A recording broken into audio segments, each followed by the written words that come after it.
long ago, the Tories were clapping key workers as heroes.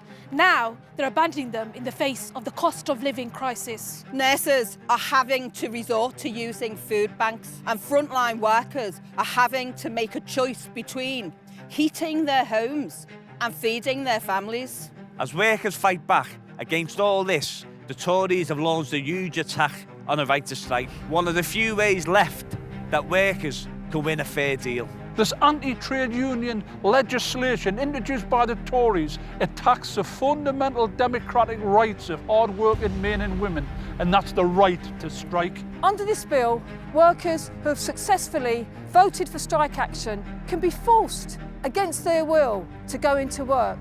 And if they don't, they can be sacked. And trade unions will be required to help force workers to go into work during a strike.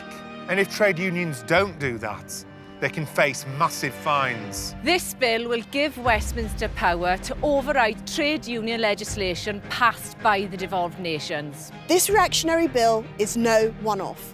It's part of a Tory assault on our hard-won rights, from the right to protest to the right to vote. The rights we enjoy at work today, from pensions, maternity pay, paternity pay, even the right to a 2-day weekend. These are things that haven't been given to us. They've been fought for by our trade union movement. We cannot let the Tories strip us of rights and protections so hard won by previous generations of workers. Britain already has some of the most restrictive trade union rights in Europe. We cannot let them get away with shackling trade unions any further.